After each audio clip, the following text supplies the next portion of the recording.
Hola a todos, ¿qué tal? ¿Cómo están? Una vez más estamos aquí con un nuevo video de temas escatológicos, por así llamarlo, ¿vale? Se extrañarán pues que casi 2 semanas no haya colgado nada en mi canal de YouTube, pues es porque he estado un poco ocupado, el trabajo, la casa, ustedes comprenderán. Bueno, pues en esta ocasión pues les traigo un tema un tanto controversial, por así llamarlo. Bueno, que contiene prácticamente 3 capítulos o 3 títulos o 3 temas en uno solo. El tema pues es demasiado extenso, así que lo voy a tratar de resumir y hacerlo lo más corto posible. Este video lo voy a dividir en 3 partes. El tema principal se llama pues rompiendo mitos. Vamos a hablar un poco sobre la Tanakh, que no habla de Jesús, sobre los evangelios o santos evangelios entre comillas, pues que no poseen ningún tipo de inspiración divina. Y por último vamos a hablar de la fallida profecía, de la más grande profecía fallida del tal Jesús, que se trata acerca de su segunda venida, ¿vale? Bien, espero pues que me acompañen, no se olviden de comentar y pues de inscribirse en mi canal, ¿de acuerdo? Entonces pues sin más preámbulos damos inicio a este video.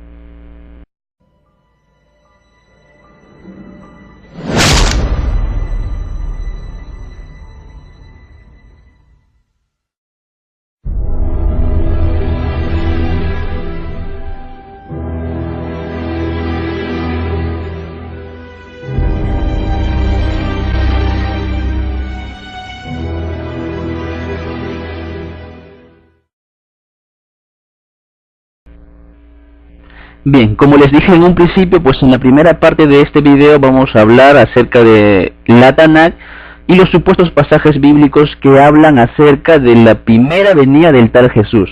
O sea, vamos a dilucidar los pasajes que supuestamente profetizan la llegada de este Dios, hombre o Jehová convertido en Jesús, o como usted lo quiera llamar, pero vamos a tratar de, como les dije, ¿no?, dilucidar a ver si es verdad lo que tantos cristianos y no cristianos, personas con mucho o poco conocimiento, dicen al respecto, ¿de acuerdo?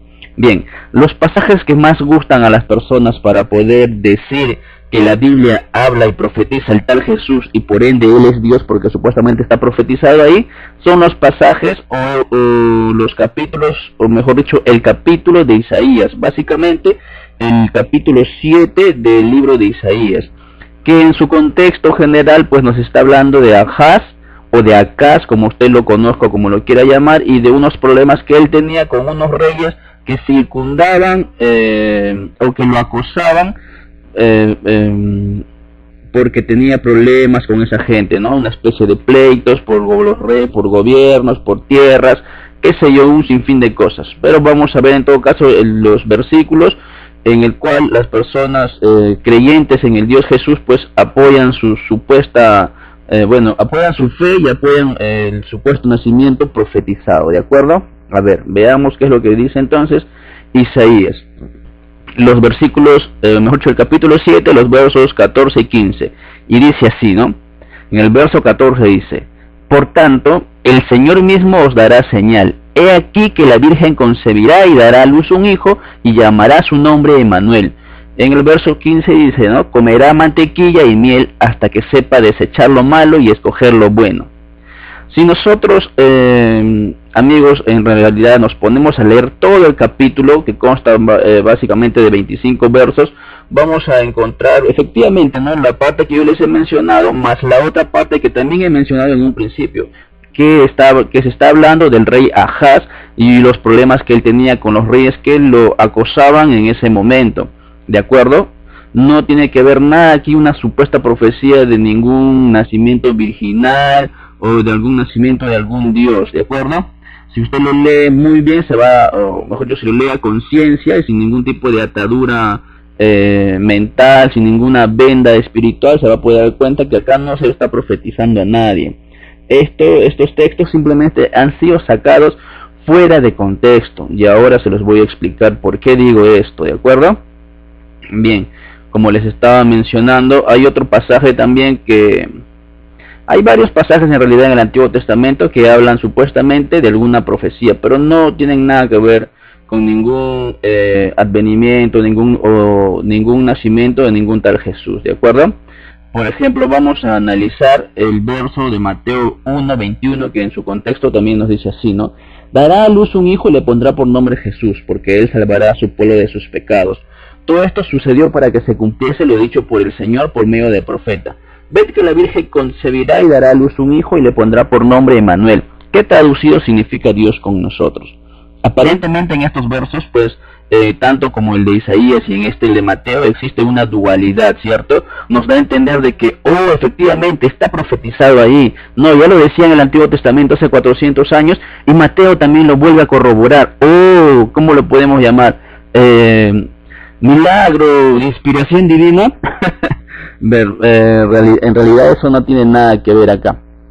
Por ejemplo, la supuesta profecía, pues, a la que se refiere Mateo, o mejor dicho, donde se copiaron los primeros cristianos, los primeros fundadores del cristianismo, básicamente, pues, Constantino y sus compinches, pues, no tiene nada que ver con lo que les dije en un principio. Estos textos están hablando del rey Ahaz o Acaz y de la amenaza que le acontecía, porque él estaba ya al borde de los nervios, estaba al borde de un colapso nervioso, porque los reinos que estaban a su alrededor, como del rey Razón y de Pecac, lo estaban a punto de atacar. A eso se refería, ¿de acuerdo? Ahora, esos pasajes puede ser que estén escritos ahora en la actualidad en los, ¿cómo se puede decir?, en las versiones bíblicas que tenemos nosotros, pero la mayoría de personas o los que han estudiado este tema saben que hay una mala traducción, existe un error de traducción, ya que la palabra que se usa ahí no tiene nada que ver con una virgen. El verdadero texto o el idioma original que fue escrito en hebreo no dice virgen, dice mujer joven. ¿A qué se debe este error? Básicamente a que, por ejemplo, los primeros escritores, los que falsificaron, los que se inventaron la religión cristiana, se basaron en la Septuaginta. Y para los que no saben, pues, qué es la Septuaginta, estamos hablando de la traducción del Antiguo Testamento o de la Tanakh del hebreo al griego. Esta traducción más o menos empezó a desarrollar o a escribir a partir del siglo, estamos hablando del siglo 4, 3, 2, no recuerdo bien exactamente, hasta del siglo más o menos, no recuerdo bien, pero ha sido entre los lapsos del siglo 5 hasta el antes del siglo 2 de la era común, antes del supuesto nacimiento de tal Jesús. Se escribió, se tradujeron los pasajes o los textos del hebreo al griego. Ahí se cometió un pequeño error, ya que los textos hebreos, como les dije, pues hablan hablan supuestamente de una mujer joven, no hablan de una mujer virgen. Hay un error de traducción ahí. Como les dije, por ejemplo, la palabra hebrea es almat, ya lo estoy recordando un poco, la palabra hebrea es almat, que significa mujer joven, que fue traducida al griego. Cuando se tradujo al griego, en vez de escribir almat, se escribió paternos, que quiere decir virgen, desvirtuando el contexto original, ya que pues si en los textos hebreos se hablara de una virgen, se habría usado la palabra betulá, que quiere decir pues virgen en realidad. ¿De acuerdo? Entonces hay que aclarar pues que no necesariamente una mujer joven ahora es una mujer virgen. ¿De acuerdo? No es que no, porque en el texto dice mujer joven, no, entonces es virgen, sino que ahí hay que interpretar, no, nada que ver. Hay que decir las cosas como son y en su contexto original, ¿de acuerdo? El texto pues es hebreo, es almat, no es betulá, así que no necesariamente, como le dije, una mujer joven es una mujer virgen, y tampoco pues una virgen no es una mujer joven, ¿de acuerdo? Como le dije en un principio, los ¿cómo se puede decir? Los compinches de Constantino, pues leyendo una traducción errónea de los textos hebreos, terminó creando el mito del nacimiento virginal de un tal Jesús, una fábula como de las tantas que existían en esa época. Por ejemplo, el ya conocido episodio de Zeus convertido en cisne, baja, tiene relaciones íntimas o copula con una mujer joven griega y tienen un hijo, y de ahí sale Perseo, de ahí sale, no sé, los tantos, como ustedes los quieran, como usted ya conozca la historia, ¿de acuerdo? Es igual, se basaron en esa historia para ellos también tener una idea de que el dios Yahvé pues bajó en forma de paloma, tuvo relaciones íntimas con una joven mujer hebrea, y de ahí supuestamente nació el tal Jesús. pero ese pasaje no habla ni dice de ninguna mujer virgen, ¿de acuerdo? Y tampoco habla pues del nacimiento de un tal Jesús. Es simplemente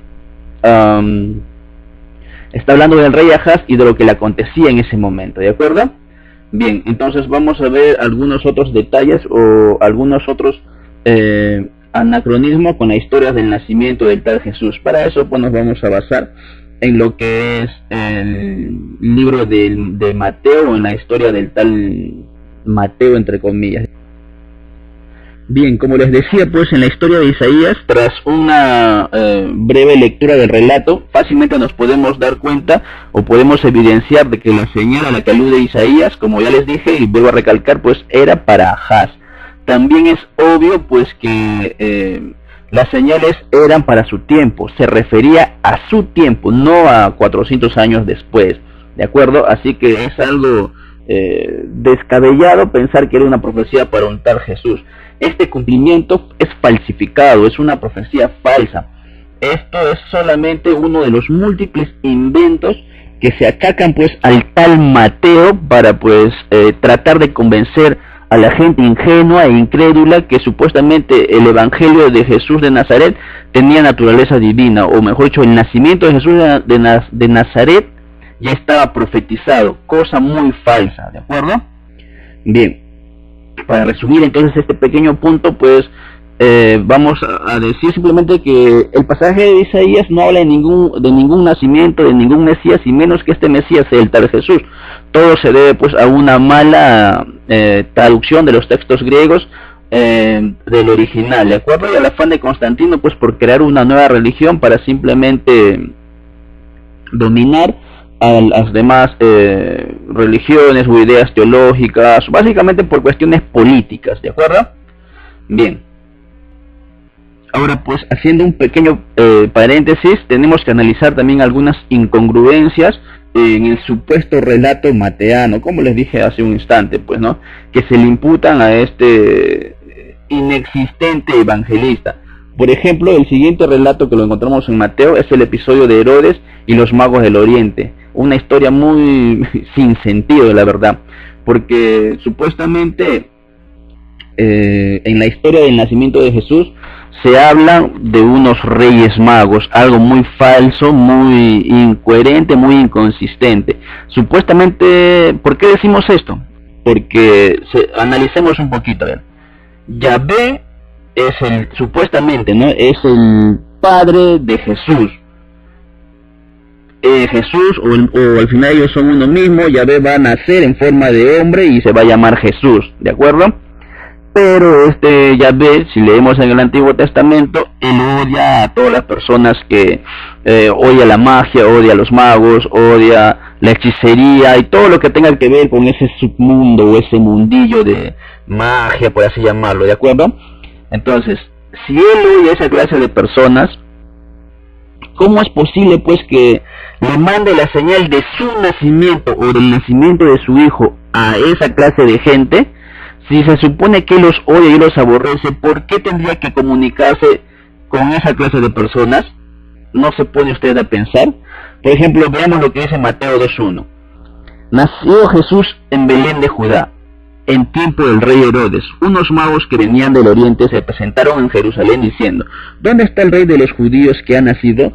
Pues vimos su estrella en el oriente y hemos venido a adorarle. Pero, como les dije, ¿no? ¿Cómo es posible que Yahvé, odiando a esta clase de personas, justamente les dé la señal del nacimiento para que vayan y lo adoren a él o a su hijo, si él detesta todo ese tipo de cuestiones truculentas, de magia, hechicería y todas esas cosas? No hay duda que aquí pues es algo que a la vista uno puede darse cuenta que este invento, que esta historia es falsificada, es copiada. Como dice, por ejemplo, ¿no? En Levíticos 19:26 dice: no practicaréis la adivinación y la magia. Esto quiere decir, pues, queda, o mejor dicho, resalta el carácter y el pensamiento de ese tal Yahvé. Entonces, ¿cómo es posible eso? ¿Cómo lo podríamos llamar a eso? ¿Cómo lo podríamos calificar a este caso? El mismo Dios se contradice, ya que por un lado los quiere matar o ha ordenado que se maten a todos los que son magos, y por otro lado manda su señal para que vayan y lo adoren y den palabras de que él ha nacido. Lo fabulesco del relato, pues, y lo artificial de la ¿cómo se puede decir?, de la composición, pues, se evidencia en estas escasas primeras líneas, ¿de acuerdo? Como le dije en un principio, ¿no? Los magos son astrólogos, y toda persona, pues, con algo de formación básica en ciencias, sabe muy bien, pues, que la astrología es una pseudociencia, carente de bases, así que, pues, y sin fundamento, básicamente, ¿no? Y peor aún, pues, si en la ley del tal Yahvé ya estaba prohibido esto, ¿cómo es posible que él mande unos magos a adorarlo? Saque usted sus propias conclusiones, ¿de acuerdo? Bien, ahora, los escritores de esta historia, básicamente los falsificadores, o sea, Constantino y sus compinches, tendrían que tener una mente tan ingenua para, pues, que luego de que los magos, por ejemplo, le preguntaran a Herodes sobre el nuevo rey, le dicen que van a adorarlo. Ahora, al parecer, pues, estos astrólogos de fábula, tan aborrecidos por el mismo Dios, como que él mismo comanda su lapidación, ¿no? O sea, fueron los primeros en adorar al supuesto Dios encarnado, antes que cualquier cristiano, incluso antes que cualquier persona que supuestamente haya estado esperando que se cumpliese esta profecía, como para ponerse a pensar, ¿cierto? Ahora, la total carencia, pues, de fiabilidad histórica también resume el relato de Herodes, haciéndolo ver como la persona más tonta, más estúpida, más pusilánime, ya que él cree ciegamente, ni siquiera en lo que le dicen los magos, ¿no? Y él, como un estúpido, dice: jaja, hayan venido a adorarlo, ya vayan por favor, y cuando lo encuentren al tal Jesús, avísenme, vengan, y para que yo también vaya a adorarlo. Ni siquiera, pues, se le ocurrió en ningún momento, pues, por ejemplo, mandar espías para que sigan y encuentren a recién nacido y él mismo se encargue de matarlo, ¿no? Porque eso es lo que él quería. Si, bueno, supuestamente las mismas historias evangélicas nos dice que él quería matar al que le iba a destronar, porque él pensaba que ese tal Jesús iba a ser un rey político, una cosa así. Pero esa es otra historia, ¿no? Pero en todo caso la historia, como les digo, carece de realidad. Todo es parte de todo se confabula para hacernos, para hacer notar que todo es un cuento, una mentira, una fábula. El tal Jesús, pues, nunca existió, nunca nació, y los mismos evangelios, y con un poco de razonamiento y sentido común, nos podemos dar cuenta de esos detalles. Como les estaba diciendo, ¿no? ¿Por qué el rey Herodes ni siquiera mandó unos espías, o él mismo no dijo: no, yo quiero ir por favor con ustedes para adorar también al rey nacido, o una cosa así? Tan estúpido tan estúpido era ese rey Herodes. Yo creo que no, ¿eh? Otra cosa incoherente en la historia del nacimiento de este tal Jesús también es la famosa estrella de Belén. Nosotros ya tenemos no sé cuántos años de existencia, ¿verdad?, en el mundo. Bueno, alguna vez se ha visto alguna supuesta estrella o algún cometa, por muy cola larga que tenga, pues, apuntar a una casita o apuntar a un determinado lugar, casi hasta el punto de hacerte ver: ahí es, vete, anda ahí. Son incoherencias, son cosas que tenemos que creer por fe ciega, no porque lo dice, porque la Biblia misma dice: si es palabra de Dios, tengo que creerlas. ¿Y dónde queda el razonamiento y el sentido común? Ay. Todas estas cosas, estas incongruencias, son partes de las falsificaciones que se han tenido que hacer. Las personas que han escrito esto, como le dije en un principio, tenían que tener, o ya tenían algo de conocimiento en lo que era, por ejemplo, los escritos del Antiguo Testamento. Por ejemplo, en Isaías 9, 1 al 6 dice acá: el pueblo que andaba a oscuras vio una luz grande, los que vivían en tierra de sombras, una luz brilló sobre ellos. Acrecentaste el regocijo, hiciste grande la alegría, porque una criatura nos ha nacido, un hijo se nos ha dado. Ahora, como el nacimiento, pues, del Mesías debía aparecer una luz en las tinieblas, entonces no Mateo, sino la basura de Constantino y sus compinches se inventaron una especie de estrella ambulante, que, por cierto, como les digo en un principio, ¿no?, esta estrella debería haber volado, o bajado, o caminado muy por debajo de cualquier otra estrella que conocemos en el mundo, para que apunte a una casita específicamente, ¿ves? Ese cumplimiento también es falsificado, solo que en este caso, pues, no lo dice exactamente, ¿no?, pero es algo falsificado. Así que, pues, es algo también que no quepa con la realidad. Ahora, hoy otro detalle también, por ejemplo, en Mateo 2.15 dice, ¿no? Otra de las supuestas profecías que se tiene que cumplir. Para que se le cumpliese lo dicho por el Señor por medio del profeta: de Egipto llamé a mi hijo. ¿Por qué se escribió esto en el libro de Mateo 2.15, por ejemplo? Para que... porque existe una gran incongruencia en la historia. Por ejemplo, ¿no? Siguiendo con el relato de Mateo, dice que tras ser avisado a los magos en sueños de no volver a Herodes, este entra en una ¿cómo se puede decir?, descomunal ira que se habría evitado de no ser tan confiado, como les dije, ¿no? Entonces, pues, se le avisa a José en sueños, supuestamente, ¿no?, que huye a Egipto, mientras el rey, pues, asesina a todos los niños, y esa es la famosa historia del rey Herodes, ¿no? Por eso es que a todas las personas que aborrecen a los niños dicen Herodes, porque aborrecen a los niños, ¿no? Pero como les dije, ¿no?, entonces se le avisa a José en sueños que huye a Egipto, mientras el rey asesina a todos los niños de Belén de Judá. Pero ¿por qué huir a Egipto? ¿Por qué no huir a cualquier otra ciudad? ¿Por qué no a Nazaret, por ejemplo? Que era pues donde supuestamente iba a pasar Jesús toda su juventud. La respuesta pues es muy simple: porque se quería inventar, o porque se quería hacer, ¿cómo se puede decir? Se quería hacer concordar, ¿no?, el Viejo Testamento con el Nuevo que se estaba falsificando. Porque se tenía que... como le dije, que se estaba falsificando. En este caso, pues, por ejemplo, en Oseas 11.1 dice: cuando Israel era niño lo amé, y de Egipto llamé a mi hijo. Cuanto más lo llamaban, más se alejaban de mí. Ofrecían sacrificios a los Baales e incienso a los ídolos. Este pasaje concuerda muy bien con el capítulo del 2.15 de Mateo, ¿cierto? ¿Qué es lo que dice? Para que se cumpliera lo dicho por el Señor por medio del profeta: de Egipto llamé a mi hijo. Pero esto tampoco no tiene nada que ver con el nacimiento de este Dios Jesús. No sé si usted logra entender algo cuando lee. Por ejemplo, como le dije, ¿no?, en Oseas 11.1 dice: cuando Israel era niño lo llamé. ¿Y a qué se refiere esto? No se refiere al nacimiento de ningún Jesús. Esto también lo podemos encontrar fácilmente, una sencilla explicación en el libro de Éxodo 4.22. Y dirás a Faraón: así dice Yahvé, mi hijo primogénito es Israel. Por eso yo te digo, deja salir a mi hijo para que me dé culto. Si te niegas dejar salir, yo te daré muerte a tu primogénito. Creo que está bien claro esta parte, ¿cierto? ¿A qué se refiere el libro de Oseas? Estaba recordando cuando Israel vivía de esclavo supuestamente en Egipto, ¿vale? Entonces por eso dice: de Egipto llamé a mi hijo. Y dice bien claro, no, mi hijo primogénito es Israel. No dice mi hijo primogénito es el tal Jesús. No dice esas cosas, no dice el libro de Oseas, no se está refiriendo a eso. El falsificador o los falsificadores ya sabían de esto, y para hacerlo concordar simplemente trataron de adjudicar o trataron de sacar textos del Antiguo de la Tanakh, del Antiguo Testamento de la Tanakh, fuera de contexto para fabricar a su Dios, y muy claro lo podemos ver acá.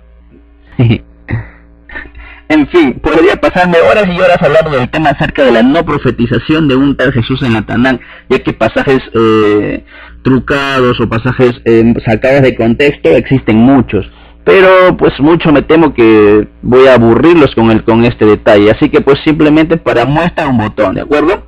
Espero pues que con estos pasajes tanágicos quede claro que en ninguna parte de la misma pues se habla o se profetiza un tal Jesús. Por ende, pues yo digo que tal personaje nunca existió y no pasa de ser un simple pues invento de los primeros cristianos primitivos de la época, básicamente de Constantino y de sus compinches, ¿vale? Bien. Bueno, pues esta es la primera parte del video, así que pues espero que les esté llamando mucho la atención. Ahora vamos a ver lo que es en detalle cómo es que se falsificó los evangelios y cómo es que se creó la figura del tal Jesús, ¿de acuerdo? Pero para esto nos vamos a basar básicamente en la bibliografía de los primeros padres de la iglesia cristiana. Llámense toda esa gente desde Constantino hasta la actualidad, ¿de acuerdo? Bien.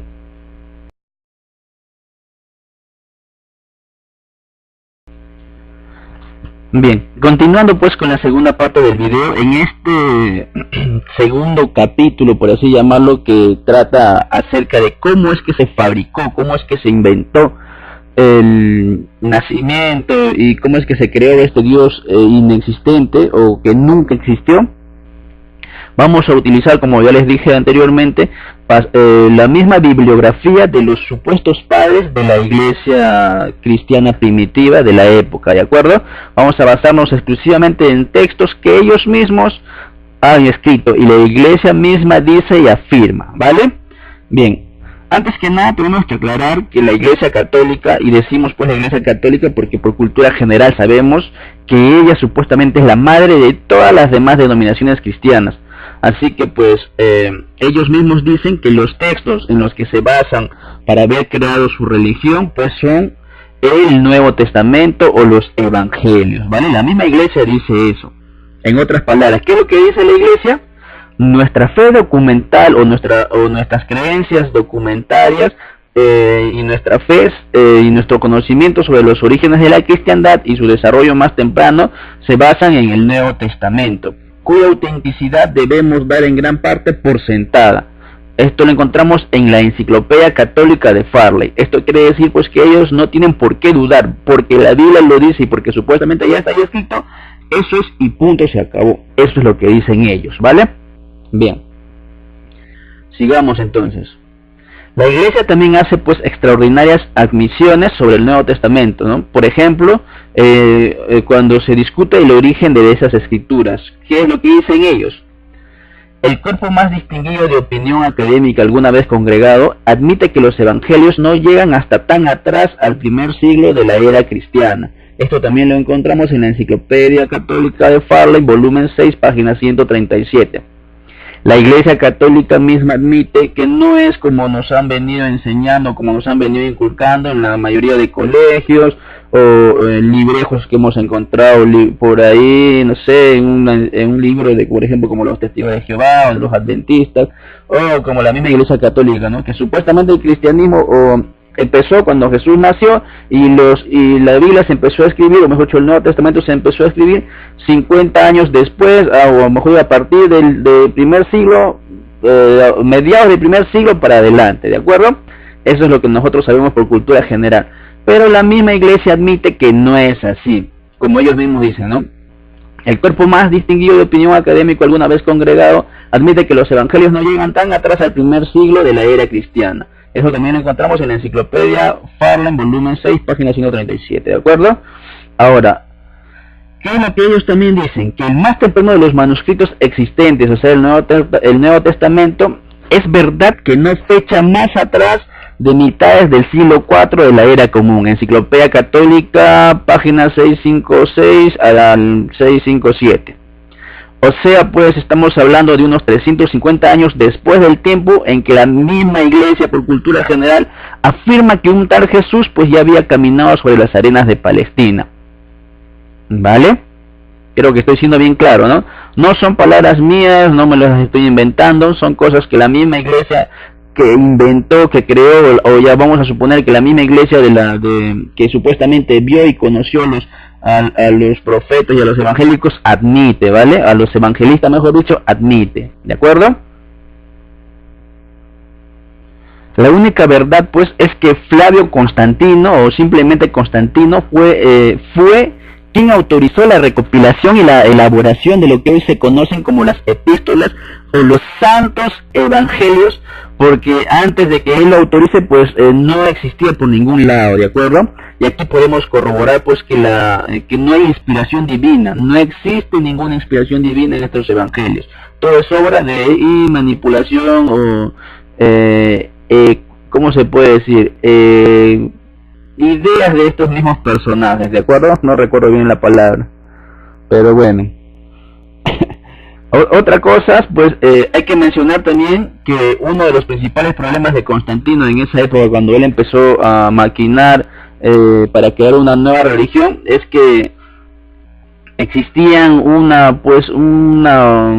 ¿cómo se puede decir? Una orden indomable, o mejor dicho, un desorden entre los presbíteros y sus creencias. Para los que no saben pues quiénes eran los presbíteros, estas personas eran una suerte de sacerdotes modernos de la época, de pastores de nuestra época actual, ¿vale? En esa época en la que Constantino, cuando empezó a formar la religión cristiana, existían los presbíteros, y ellos pues cada uno tenía diferentes creencias. Unos creían en, no sé, en los dioses griegos, en los dioses romanos, creían en el César, adoraban, qué sé yo, a los Baales, como dicen en la Biblia, ¿no? Como se hablan de los dioses que están en contra del Dios Jehová o del Dios Jesús, ¿vale? Existían un montón de presbíteros, un montón de creencias religiosas en esa época.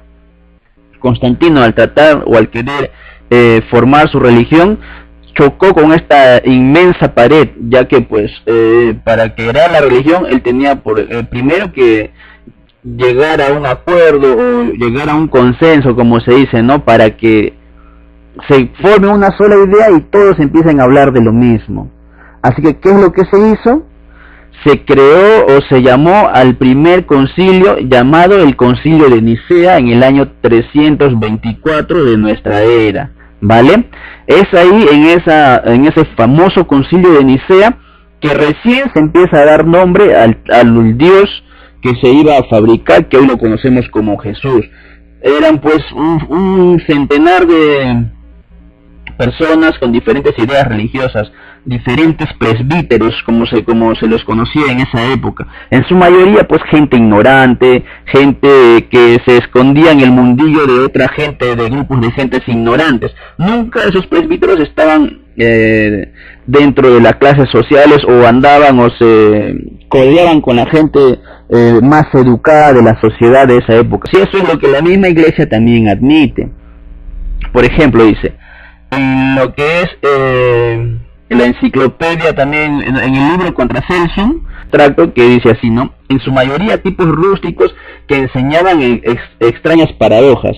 Ellos abiertamente declararon que nadie más que los ignorantes estaban encajados a oír sus discursos. Nunca aparecían en los círculos de los más altos sabios y de la mejor clase, pero siempre tuvieron cuidado de introducirse entre los ignorantes e incultos, paseándose entre ellos para hacer trucos de ferias y mercados. Ellos metían sus delgados libros con la grasa de viejas fábulas, y todavía menos era lo que entendían, y ellos escribían estupideces detrás de velos, tal cual lo vienen haciendo como hoy en la actualidad, ¿de acuerdo? Esto lo encontramos en el libro Contra Celsum, o Contra Celsus, Origen de Alejandría. Entonces no lo estoy diciendo yo, lo dicen los mismos padres de la iglesia primitiva cristiana de la época, ¿vale? Ellos mismos afirman cómo es que se creó, qué gente lo creó, qué tipos de ideas tenían en esa época para empezar a formar la nueva religión. Bien, como les decía, pues los mismos evangelios que estos brutos escribieron revelan la verdad de las cosas que acontecían en esa época. Otra cosa también es, pues, como les dije, que se habían desarrollado bastantes grupos de presbíteros, entre ellos muchos dioses y muchos señores. Y incluso en los evangelios, como en 1 Corintios 8:5, se menciona eso, ¿no? Y existían numerosas sectas religiosas, cada una con doctrinas que diferían entre sí. Gálatas 1:6 también dice, ¿no? Estos grupos de presbíteros estaban en desacuerdo acerca de los atributos de sus varios dioses, y un altar era puesto uno en contra del otro, compitiendo pues por la audiencia de entre cuál dios jalaba más gente. También lo dice y también ha quedado registrado en las epístolas escritas por esta gente. Entonces, para no hacerla tan aburrida y para no cansar a las personas, vamos a hablar un poquito de lo que es el famoso Concilio de Nicea. De este Concilio pues de Nicea, pues voy a decir que estaba lleno, como ya les dije en un principio, de gente inculta e ignorante, y ellos mismos lo afirman. Por ejemplo, Sabinius, obispo de Heraclea, quien estaba entre la asistencia, dijo, ¿no? Exceptuando al mismo Constantino y Eusebio Pamphilus, ellos eran un grupo de analfabetos, simples criaturas que no entendían nada. Esto lo encontramos en el libro Los secretos de los padres cristianos, obispo J.W. Sergerus, ¿vale? También lo vuelven a recalcar. Entonces, como ya les dije, lo vuelvo también a recalcar, fueron estos brutos primitivos los que dieron forma al actual canon bíblico, llamando Nuevo Testamento, y pues responsables de la creación de la nueva religión y la teología del tal Jesús Cristo. Ahora la pregunta sería, ¿no? ¿Dónde está la inspiración divina aquí? Si ellos mismos lo dicen, ¿dónde está, no? Ahora, todos los presbíteros reunidos en Nicea presentaron a sus dioses. Entre ellos tenemos, por ejemplo, a Jove, a Júpiter, a Seleno, a Baal, a Thor, a Gade, a Apolo, Junior, Ares, Minerva, Red, Mitra, Teo, Fraga, Pati, Atis, Durga, Indra, Neptuno, Vulcano, Cristi, Agni, Crexus, Pélides, etcétera, etcétera, Wime, Twilis, Tamus, Augustus, Justus, Lau, Afra, Turno, Gittin, Minos, Máxima, Heracle, Pernes, etcétera, etcétera, etcétera. Un sinfín de dioses. Ahora, también hay que mencionar otra cosa, ¿no? Hay que pues hacer mención que hasta el primer concilio de Nicea la aristocracia romana le rendía culto principalmente a dos dioses en esa época, dos dioses griegos, Apolo y a Zeus. Pero el gran volumen de gente idolatraba a lo que era el emperador, ya que se lo consideraba como dios, ¿no? Por ejemplo, Julio César o Mitra, que era el dios que se había convertido en esa época, ¿no? Mitra creo que era el dios que en Persia se llamaba Mitra y ellos lo trajeron como Mitras, pero después lo cambiaron a Julio César, que al final lo consideraban como dios. Algo así es la idea. Bien. Ahora, a lo largo pues de la reunión que se desarrolló, porque hubo una reunión, y eso también lo dicen los mismos textos históricos, que se llamó el Concilio de Nicea, las aulladoras facciones pues se sumergieron en acalorados debates, ¿no? Uno decían, yo creo que mi dios el torito sea el mejor, no, que mi dios la vaquita, que mi dios el becerrito, que mi dios Neptunito, que mi dios, en fin, de todos los dioses que les he mencionado, querían que salga adelante y ellos querían prevalecer. Al final de todo ese tiempo, de toda la reunión que se hizo, Constantino, pues después de un largo viaje que hubo, porque no estaba en el concilio sino uno de sus ayudantes, no recuerdo el nombre exactamente de quién, bueno, él regresa y pues y descubre que los presbíteros en la reunión no se habían puesto de acuerdo, y entonces por órdenes supuestamente de su majestad o del rey o del emperador es que se escogen 5 nombres, entre ellos a César, que era considerado dios, a Krishna, a Mitras, a Horus y a Zeus, ¿vale? Esto lo encontramos en las historias eclesiásticas de Eusebios, capítulo 325 o página 325, ¿vale? No me lo estoy inventando yo, son lo mismo que la misma Iglesia Católica pues ha escrito a lo largo de los años, ¿vale? Bien, como les decía, ¿no? Constantino pues era el gobernante de Nicea y él finalmente eligió un nuevo dios para ellos, para involucrar pues a todas las facciones del orbe y que estaban ahí, a todos los presbíteros. Él decidió que el nombre del gran dios pues de los druidas, Esus, fuera unido con el dios salvador oriental Krishna, que pues Krishna en sánscrito o una traducción digamos a nuestro idioma viene a ser algo así como Cristo, y así es pues como sale Jesús, o no Jesús sino Esus Krishna, que sería el nombre oficial pues del dios romano. Fue en esa reunión que recién se creó o se inventó al tal Jesús. Antes de eso no ha existido, ¿ves? Ahora, todo esto fue, como se puede decir, fue tomado en un voto y era la mayoría de las personas que levantaban las manos, ya que pues, ¿cómo se puede decir? Gracias a la democracia, 161 votos a 157, ¿no? Para que ambas divinidades pues se volvieran un solo dios. Ahora, siguiendo la antigua costumbre pagana, Constantino usó la reunión oficial y ¿cómo se puede decir? El decreto de apoteosis romano para deificar legalmente a dos deidades como una sola. Y lo hizo por medio pues del consentimiento democrático. Un nuevo dios fue proclamado oficialmente, ratificado por Constantino, ¿no? Esto se encuentra en la acta del Concilio de Niceani en 1618.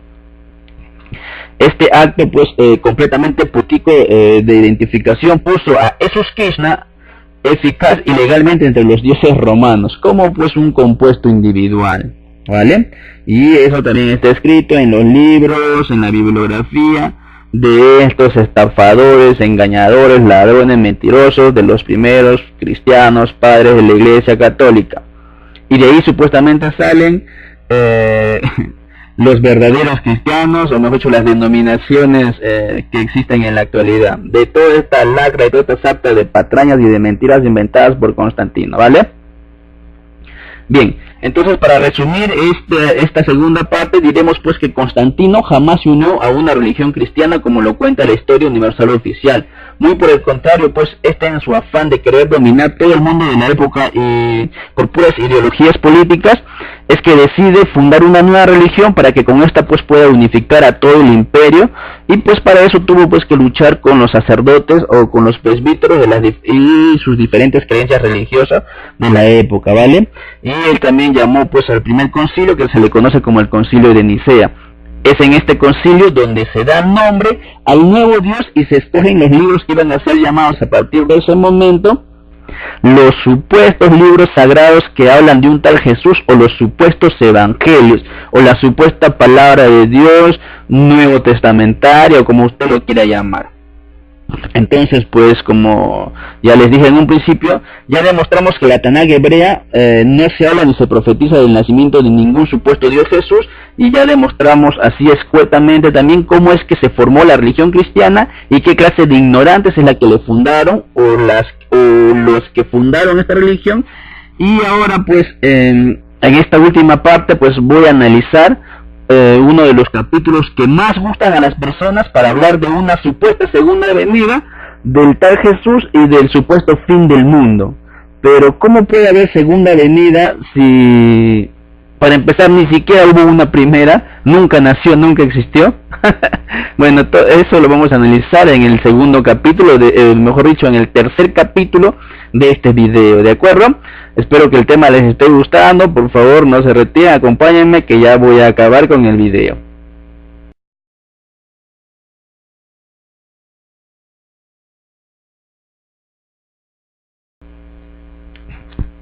Bien, continuando pues con la tercera y última parte de este video, vamos a aquí hablar acerca de la supuesta segunda venida del tal Jesús y de los últimos detalles que antecederán al supuesto fin del mundo, ¿vale? Pero antes pues quiero recordarlos, no sé, a las personas que siguen mi Facebook, pues hace unos días hice una petición que todas las personas conocedoras y no conocedoras del tema me hablaran acerca de los supuestos pasajes bíblicos que hablan de una segunda venida y del fin del mundo, o sea, que hablan de ese detalle, ¿vale? Y los pasajes pues que más gustaron son Mateo 24, Marcos 14 y Lucas 21. Existen un montón de pasajes, capítulos, versículos que hablan de lo mismo, pero los que más gustan son estos para, ¿cómo se puede decir? Para poner una prueba fidedigna de lo que va a suceder supuestamente en estos últimos tiempos, en este tiempo, según la misma gente cristiana y seguidoras de este Dios, ¿vale? Ahora, como le dije pues en el principio, los libros que más gustan para dar cierto grado de profetización o de misterio a esta religión y aducir que existe una segunda venida del tal Jesús, cosa más falsa por cierto, son los libros de Mateo, Marcos 14 y Lucas 21, ¿vale? Como estos tres libros pues tienen casi las mismas dualidades históricas, voy a utilizar solamente el libro de Mateo 24, que creo que es el más completo de todos. Pero antes de desmentir pues esta farsa, hay que aclarar primero algunos detalles sobre los evangelios. Pues primero, el libro de Mateo no fue el primero en escribirse. ¿Cómo se tiene idea vaga o idea precisa por cultura general? No se cree pues que porque en la Biblia aparece primero Mateo, Marcos, Lucas y en ese orden se piensa que así es como se han escrito, cosa muy falsa. Pues la Biblia, mejor dicho, los primeros padres de la iglesia primitiva afirman que el primer libro en escribirse fue Marcos, ¿vale? Por ejemplo, dice, ¿no? Es muy aparente que cuando Eusebio congregó a los escribas a escribir los nuevos testimonios, el primero produjo un solo documento que proporcionó un ejemplar o una versión maestra. Hoy es llamado el Evangelio de Marcos. Y la iglesia admite pues que fue el primer evangelio escrito. Enciclopedia Católica, Ed Farley, volumen 6, página 657.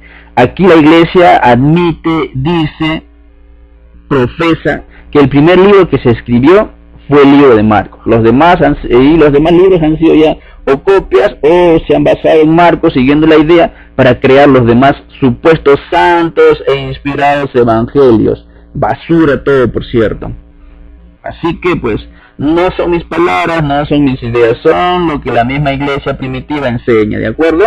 Ahora, la iglesia también afirma que la resurrección es el argumento fundamental de sus creencias o de las creencias cristianas.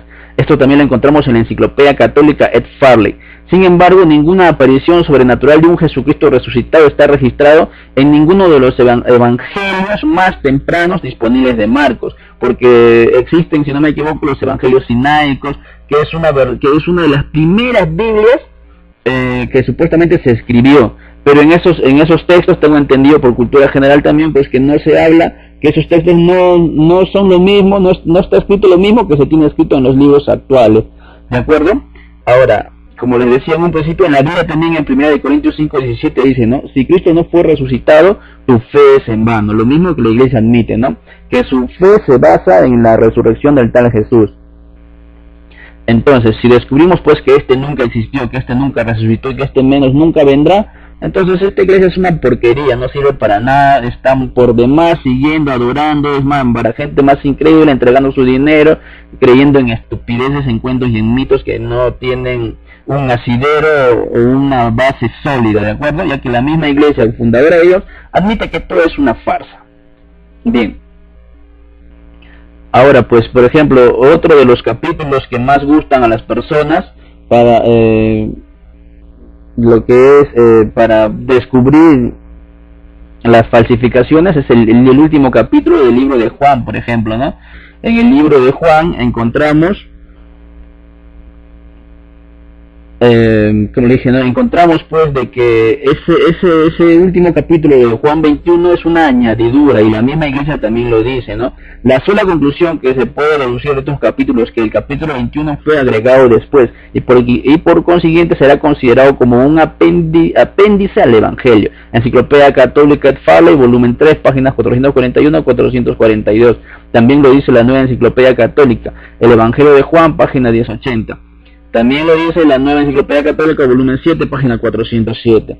Todas estas aseveraciones lo hace la misma iglesia, no me lo digo yo, ¿vale? No me crea a mí, busque, investigue, indague si todo lo que cree, piensa que yo estoy diciendo es falso. Para terminar y ya no expandirnos o extendernos, explayamos mucho, vamos a hablar acerca del capítulo de Mateo 24, que es el capítulo que más gusta para hablar de cosas fatídicas, de cosas pues del fin del mundo y de una segunda venida, ¿vale? Pero pues no me voy a extender leyendo todo el capítulo, pues si usted quiere seguirlo con la Biblia, hágalo, agarre su libro, su Biblia, Mateo capítulo 24, ¿vale? Vamos a tocar algunos puntos principales e importantes nada más, ya que por ejemplo ahí en ese capítulo se habla de falsos cristos y de falsos profetas. Por ejemplo, en el verso 4 y 5 dice, ¿no? Respondiendo Jesús les dijo: mirad que nadie os engañe, porque vendrán muchos en mi nombre diciendo yo soy el Cristo, y a muchos se engañarán. Pero antes de continuar hay que aclarar, ¿no? Que este capítulo se trata de los discípulos que están hablando con Jesús y están mirando el templo, ¿no? Y Jesús les dice que este templo pronto será destruido, y los discípulos pues quedan intrigados. Y entonces, ya pasado un pequeño tiempo, ellos le preguntan nuevamente a Jesús, ¿no? Maestro, dinos cuándo acontecerán estas cosas y qué señales hay de esta destrucción y de tu venida, o sea, de su supuesta segunda venida. Entonces ahí le dice, ¿no? Mirad que nadie os engañe, porque vendrán falsos cristos en mi nombre, diciendo yo soy el Cristo, y a muchos se engañarán. Ahora pues esta idea de los falsos cristos y falsos dioses, supuestamente la gente de la actualidad lo achaca a este tiempo. Y dicen, no, porque han aparecido personas que se hacen llamar Dios, como el Dalai Lama, o que la verdad que ni recuerdo tantas personas que existen en la actualidad. Pero este pasaje no tiene nada que ver con la actualidad, ya que en la misma época en la que vivían supuestamente los evangelistas o los que escribieron esto, ya habían personas que se hacían, que bueno, después de la ascensión supuestamente, ¿no? Que ya existían personas que se creían dioses, y existían falsos cristos, falsos dioses, falsos profetas, y eso lo encontramos en los mismos evangelios. Por ejemplo, en Hechos 5:36-37 dice, ¿no? Porque antes de estos días se levantó Teudas, diciendo que era alguien. A este se unió un número de como 400 hombres, pero él fue muerto, y todos los que le obedecían fueron dispersados y reducidos a nada. Después de este se levantó Judas el Galileo en los días del censo, y llevó en pos de sí a muchos de su pueblo. También en Hechos 8, 9, 11 dice, ¿no? Pero había un hombre llamado Simeón, que antes ejercía la magia en aquella ciudad, que también se creía profeta. Hechos 13, 6 también dice, ¿no? Y habiendo atravesado la isla de Pafos, hallaron a cierto mago falso profeta judío llamado Berjaús. En primera de Juan 4, 1 también, ¿no? Amados, no creáis a todo espíritu, sino probad los espíritus si son de Dios, porque muchos falsos profetas han surgido por el mundo. En esa época ya habían surgido muchos falsos cristos, muchos falsos profetas. Entonces, ¿profecía cumplida? Sí, ¿verdad? nada tiene que ver con esta actualidad. Bien, hay otros pedazos también que dicen, ¿no? Los principios de dolores, guerras y rumores de guerras.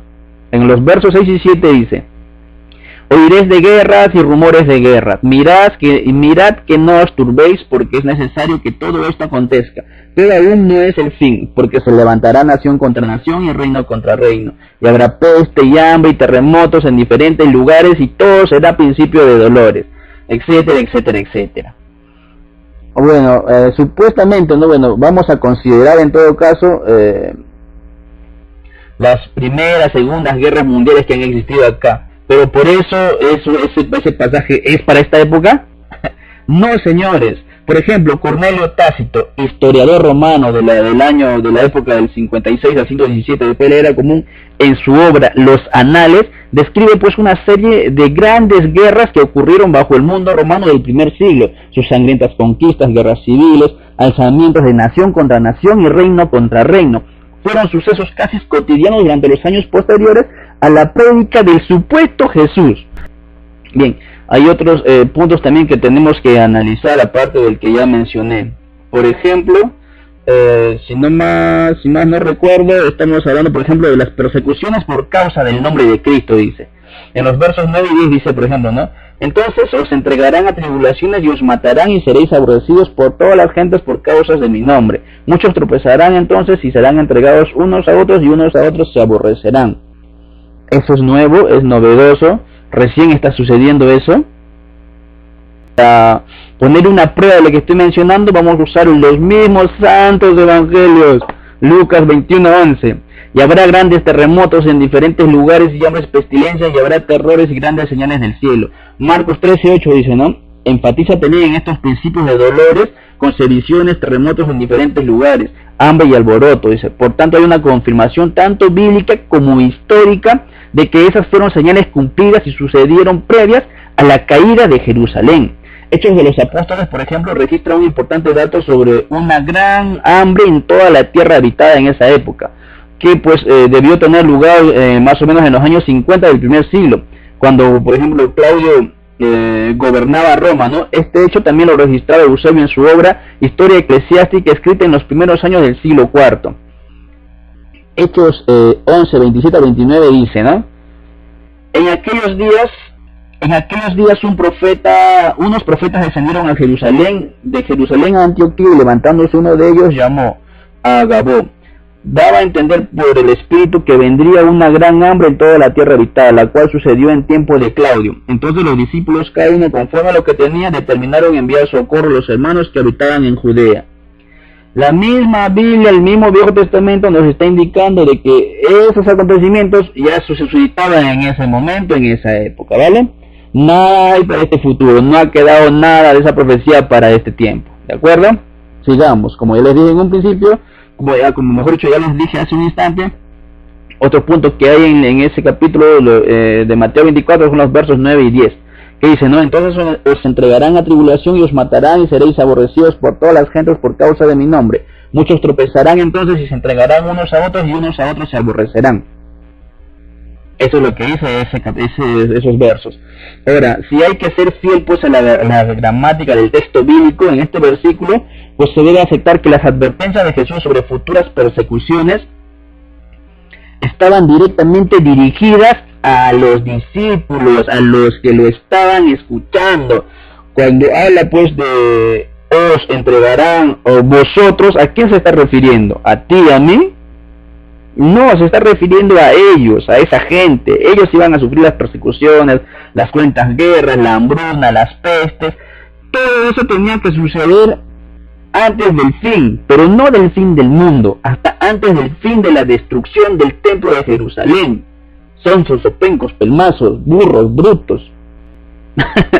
Bien, ya de verdad no sé cómo llamarlos, cómo hacerlos entender, cómo que se den cuenta. Ahora me van a decir con esto pues que soy un Satanás, que soy un Lucifer, que soy piedra de tropiezo en el camino y tanta estupidez bíblica que existe para contrarrestar a los que hablan y dicen las cosas como son. Bien, Entonces, para entender para entender quiénes serían las personas que serían entregadas a tribulaciones y que incluso las matarían y serían aborrecidos por causa del nombre de Cristo, son los mismos discípulos, ¿vale? Ellos mismos son.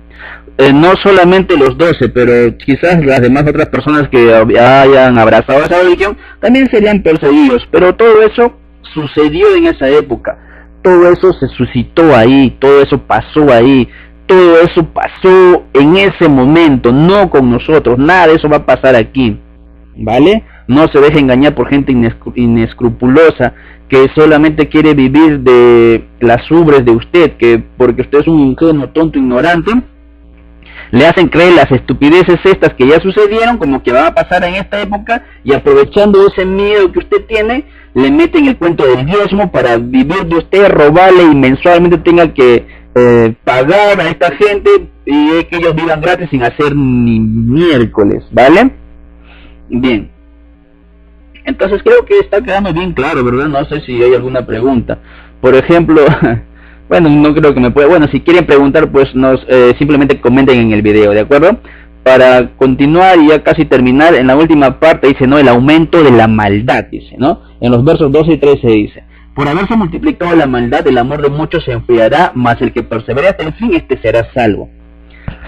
La verdad pues es que yo siempre entendí que este versículo definía muy bien el comportamiento humano, pues tanto de ese tiempo como nuestros tiempos. Hoy pues, por ejemplo, ¿no? Al abrazar una línea de interpretación diferente a la que tenía y después de haber pues investigado en muchas otras fuentes, puedo decir con mucha convicción de que la maldad que había en esa época, desde ya la antigüedad, desde el Antiguo Testamento, siguiendo por los evangelios y continuando con nosotros, no difiere en nada con lo que vivimos actualmente. La maldad sigue siendo lo mismo, sigue habiendo lo mismo, nada ha cambiado, al contrario, lo único que ha mejorado es que gracias a la tecnología, ahora la gente aprende a hacer las maldades que antes no había, y a eso me refiero, por ejemplo, a la basura de series que ponen, por ejemplo, en México, ¿no? Hay una novela bien asquerosa, que se llama la Rosa de Guadalupe. Te quieren meter la religión, te meten la religión ahí, pero también te enseñan, por ejemplo, a cómo drogarte, cómo enamorar, cómo besar. No sé por qué ponen esa clase de novelas. Supuestamente es para ayudar a que no suceda, pero al contrario, todo sucede. Lo que enseñan ellos, los chiquillos lo repiten. Pero qué estupidez. Bien, creo que me estoy saliendo del tema, ¿no? Pero básicamente eso es la maldad, lo que ha sucedido, y para prueba de eso tenemos, por ejemplo, que en esa época Eusebio de Cesarea, por ejemplo, en su libro de 275 al 339 después de Cristo, en la que él vivió, obispo y escritor cristiano de origen griego, conocido como el padre de la historia eclesiástica, ¿no? Debido a que sus escritos pues se consideraban entre los primeros documentos literarios de la iglesia primitiva. En su obra Historia Eclesiástica, Eusebio, citando continuamente de los escritos pues, de Josefo, no deja nada a la imaginación al describir los horrores brutales y despiadados de que fueran víctimas los primeros cristianos, y especialmente los judíos, ¿no? Como el hambre vino sobre la tierra habitada, la cual, tal cual como pues supuestamente el Señor lo había predicho, ¿no?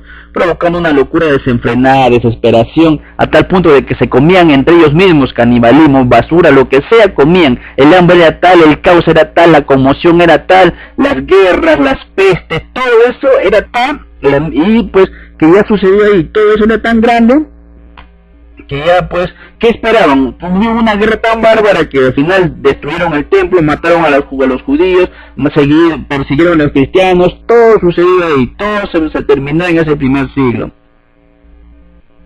Y la misma Biblia y la misma iglesia lo afirma. Ahora, hay otro pedazo también en la Biblia que dice, ¿no? La gran comisión para alcanzar el primer siglo. Mejor dicho, la gran comisión que Jesús les dijo supuestamente a sus discípulos, ¿no? Y predicar el evangelio a todo el mundo para que pues venga el fin del mundo y una cosa así, no recuerdo bien el pasaje, creo que está en el verso 14, a ver, déjenme verificar, buscamos, ahí el verso 14 dice, y será predicado este evangelio del reino en todo el mundo para testimonio a todas las naciones, y entonces vendrá el fin, y seguimos con el fin. ¿Será el fin del mundo? No, es el fin de la destrucción del templo y el fin de la, bueno, ¿qué se puede decir? ¿De la dinastía judía o algo así? Bueno, Entonces, este versículo es muy usado por los futuristas para señalar que la venida del Señor es aún futura, porque según ellos el mundo no ha sido totalmente evangelizado. Eusebio de Cesarea, por ejemplo, escribe en el IV siglo cómo la palabra de Cristo recorrió todos los rincones del mundo en breve tiempo durante el primer siglo. Ahora pues veamos el testimonio que nos dan los escritores del Nuevo Santo Testamento con respecto pues a la predicación del Evangelio. ¿Vale? A ver, por ejemplo, ¿qué pruebas nos aportan ellos para corroborar de que efectivamente ya estaba predicado el Evangelio en toda esa época? Por ejemplo, Hechos 24:5 dice, ¿no? Porque hemos hallado a este hombre que es una plaga y promotor de sediciones entre todos los judíos por todo el mundo y cabecea de la secta de los nazarenos. Acusan a Pablo de promover la doctrina por todo el mundo. La fe de los hermanos de Roma se divulga por todo el mundo, Romanos 1:8. El Evangelio llega a Colosas, así como a todo el mundo, Colosenses 1:6. Pedro tiene testimonio en sus días que hay cristianos en todo el mundo conocido, Primera de Pedro 5:9. En fin, en esa época ya se había predicado todo el Evangelio del mundo. ¿Y por qué decimos eso? Los mismos evangelistas lo dicen, no lo digo yo. Hay que pues también ponerse a pensar un poco. Por ejemplo, si supuestamente ellos estaban esperando que el Evangelio venga a América, eso es falso, porque el mundo para ellos conocido solamente era África, Europa, Asia. Eso era el mundo antiguo, el mundo conocido, todo el mundo era eso para ellos. Ellos no tenían ni la remota idea de que existía América, o de que existía, no sé, América del Norte, América del Sur, o de que 1500 años después iban a llegar los primeros ladrones aquí a este lado del continente, a este lado del mundo. Jamás se les ha ocurrido, porque de eso tenemos prueba, ya que en la Biblia no hay ningún pasaje bíblico, ninguna astilla así pequeña, ningún verso que diga de que se va a encontrar, de que se va a colonizar nuevas tierras en un futuro, nada para que la predicación llegue ahí. En ese mundo, en ese momento ya se había terminado de predicar a todas las ciudades, a todo el mundo, toda la gente, ya se sabía todo. Se acabó ahí el detalle, ¿vale? Entonces no vengan ahora los futuristas pues a querer engañarnos de que no, de que es imposible, eso tiene que cumplirse ahora porque no existía América. Eso es falso, ellos no conocían América. Y los mismos evangelistas dicen en los versos que les he mencionado que ya se hablaba, ya se predicaba en todo el mundo. Y entonces, ¿dónde está el fin? Incluso el mismo Jesús dice, ¿no? Hay algunos entre ustedes que no gustarán de la muerte hasta que todas las cosas que yo les estoy mencionando acontezcan. Pero ya toda esa gente ha muerto. No pasará esta generación sin que todo lo que yo les diga acontezca. Ya toda esa generación que le he escuchado, toda esa gente que estaba ahí, ya murió. ¿Nosotros somos esa generación? Vamos a suponer que nosotros somos esa generación. Va a pasar 100 años y todos nosotros, toda esa generación va a morir. Y no pasará toda esa generación sin que todo eso acontezca. Vamos a morir. ¿Y qué pasó?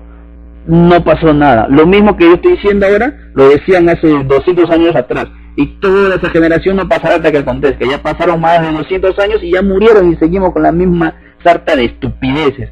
Y para pues acallar o calmar a la gente, los mismos inventores del cristianismo se inventaron otras frases que se le atribuyen a tal Pablo, como por ejemplo, ¿no? Porque la gente tiene la demora de Jesús como una no existencia, como una farsa, pero sabían que para Dios un año es como, o un día es como 1000 años y 1000 años como un día, y que tratando de confundir a las personas para hacerles creer que en cualquier momento Él va a aparecer, ¿no? Y termina diciendo, velad porque no sabéis ni el día ni la hora. Estupideces, falsas, mentiras. Simplemente pues el tal Jesús nunca ha existido, ya se los he demostrado, nunca va a venir, porque en ese capítulo, no, aparte de otros versos, no hay otros sitios que hable más de esos detalles. No existe nada en la Biblia que hable de esas cosas, ¿vale? Entonces, para resumir, el capítulo de Mateo pues está hablando supuestamente de una profecía que se tenía que dar y suceder hasta antes que se destruya el templo de Jerusalén en el año 70, porque ese es uno de los puntos principales, ¿no? ¿Qué aconteció en el año 70 después de la era común? Pues todas estas cosas acontecieron supuestamente, ¿cómo les puedo decir? Ay, ya me hice bolas ya. A ver, aconteció todo lo supuestamente profetizado y recién ahí vino el fin. Pero el fin del mundo... A ver. Bien. En resumen, el capítulo de Mateo estaba hablando supuestamente de una profecía que se tenía que dar y suceder hasta antes que se destruya el templo de Jerusalén en el año 70, después de la era común, o después de Cristo, como usted lo quiera llamar, ¿de acuerdo? acontecieron también todo lo que supuestamente ya estaba profetizado y recién ahí vino el fin. Claro, porque todo eso sucedió, que era rumores de guerra y se destruyó y vino el fin, pero del templo, no el fin del mundo. ¿De acuerdo? Bueno, pues hasta aquí todo el capítulo, toda la tercera parte de este capítulo. Así que pues espero que les haya gustado. Pido las disculpas del caso si es que me he excedido en algunos detalles. Nos vemos la próxima semana, si es que la divina providencia así lo desea. Por favor, no se olviden de comentar, inscríbanse en mi página de Facebook, en mi canal de YouTube, y pues como siempre, no se olviden de poner manitos arriba, ¿vale? Ya saben, manitos arriba. Bien, nos vemos hasta la próxima semana. Bye.